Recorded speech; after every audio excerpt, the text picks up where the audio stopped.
Hello viewers, welcome to Dharani கிருஷ்ணன்ஸ் easy diet. இன்னித்த topic பார்த்தா நம்ம என்ன பார்க்க போகிறோம்னா, சம்மர் டைமில் நம்மளுக்கு நிறையா ஃப்ளூயிட்ஸ் தேவைப்படுது.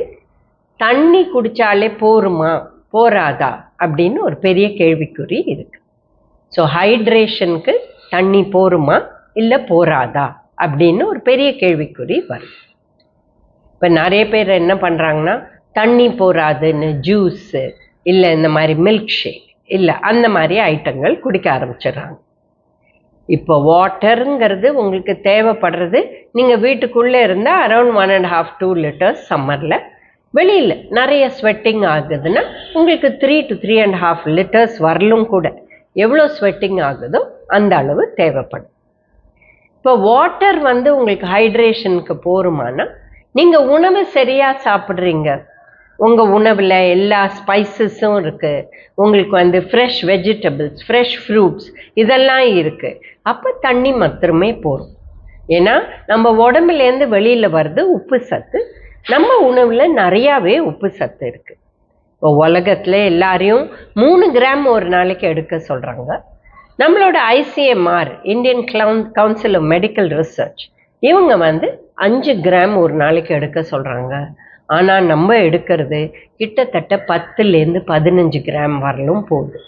அதனால் ஜாஸ்தி உப்பு சத்து போட வேண்டிய அவசியமே கிடையாது. நம்ம உணவுலேருந்தே நிறைய உப்பு சத்து கிடைக்கும். அதை குறைக்கிற பண்ணால் நல்லது. பட் அட்லீஸ்ட் எக்ஸ்ட்ரா போட்டுக்க வேண்டாம். இல்லை எங்களுக்கு எதாவது ஜூஸ் மாதிரி தான் குடிக்கணும் அப்படின்னா லைம் ஜூஸ் வெறும் கம்மியாக சால்ட் போட்டு குடிக்கலாம். பட் இல்லைன்னா வாட்டரே போகும். எவ்வளோ வாட்டர்? 1.5 to 2 liters வீட்டுக்குள்ளே இருக்கிறவங்க. வெளியில் இருக்கிறவங்க எந்த அளவு அவங்களுக்கு வெயில் எக்ஸ்போஷர் இருக்குது அந்த அளவு. இப்போ ரோட் போடுறவங்க இல்லை சேல்ஸ் பீப்புள், இவங்க ரொம்ப வெயிலே சுற்றிட்டே இருப்பாங்க. ஸோ இவங்க எக்ஸ்ட்ரா 2 to 3 liters குடித்ததுனால ஒரு ப்ராப்ளமும் இல்லை. பட் மெயின் என்னென்னா, அவங்க அதை அளந்து குடிக்க வேண்டாம். எவ்வளோ வேணுமோ அது குடித்தா போகிறோம். இப்போ சில பேர் காலையில் எடுத்த உடனே, நான் எழுந்து அரை மணி நேரம் ஆகிடுத்து, நான் 1 லிட்டர் குடித்தாச்சு, 2 மணி நேரம் ஆகிடுத்து, நான் 2 லிட்டர் குடித்தாச்சு. அந்த மாதிரி தேவை கிடையாது. எப்படி உடம்பு கேட்குதோ அது டெஃபினட்டாக கொடுக்கணும்.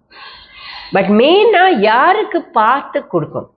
இப்போ ரொம்ப சின்ன குழந்தைங்க, அவங்களுக்கு பேசக்கூட தெரியாது, 1 வயசு 1.5 வயசு, அவங்களுக்கு கேட்கக்கூட தெரியாது. அவங்களுக்கு நம்ம பார்த்து அட்லீஸ்ட் ஒரு 2 glasses வாட்டர் ஒரு 1.5 வயசு 2 வயசு இருக்கிறவங்களுக்கு கொடுக்கணும்.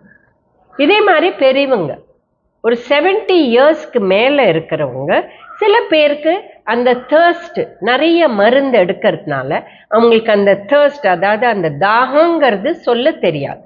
அதனால் அவங்களுக்கு அளந்து ஒரு 1.5 லிட்டர் வச்சுட்டு, அவங்களுக்கு ஹார்ட் ப்ராப்ளம் இல்லை, ஒன்றும் ஃப்ளூயிட் ரெஸ்ட்ரிக்ஷன் இல்லை, கிட்னி ப்ராப்ளம்ஸ் இல்லை அப்படின்னா அவங்களுக்கு ஒரு 1.5 liters மினிமம் தண்ணி அவங்க ஒரு நாளைக்கு குடித்தா போகிறோம். மற்றதெல்லாம் நம்ம உணவுலேருந்தே வந்துடும். நம்ம உணவுலேயே நிறைய தண்ணி சத்து இருக்குது. மோர், ரசம், சாம்பார் இந்த மாதிரி ஐட்டங்கள்லேருந்து சூப்ஸு எல்லாமே உங்களுக்கு வாட்டர் வந்துடும். ஸோ வாட்டர் மாத்திரமே குடித்தா போருமா நம்மளோட ஹைட்ரேஷனுக்கு? நம்ம வெயிலில் ப்ராப்ளமே கிடையாது, வெறும் தண்ணி குடித்தா போகிறோம். அதுவும் பெஸ்ட் எப்படி? Little warm water. சரி, உங்களுக்கு அது செட் ஆகாதுன்னா பானை தண்ணி, பானையில் தண்ணி வச்சுட்டு ஒரு 2 hours கழித்து அதை எடுத்து குடிக்கிறது. இது ரெண்டுமே எங்களுக்கு செட் ஆகாது, எங்களுக்கு ஐஸ் வாட்டர் தான் வேணும் அப்படின்னா ஐஸ் வாட்டர் குடிங்க. பட் அதனால உங்கள் தாகம் அடங்காது, திருப்பி நீங்கள் இன்னும் ஜாஸ்தி தான் குடிப்பீங்க. இந்த தாகம் அடங்கிறதுக்கு பெஸ்ட் எது அப்படின்னா பிளெயின் வாட்டர். அதுவும் பிளெயின் வாட்டரில் பானையில் வச்சது, இல்லைன்னா வார்ம் வாட்டர். இப்படி தான் நம்ம குடிக்கணுமே வழிய நம்ம சம்மருங்கிறதுனால மற்ற எல்லா ஐட்டமும் நிறையா குடித்து நம்ம ஹெல்த்தை கெடுத்துக்க மாட்டோம். Thank you viewers. Please like, share and subscribe our channel.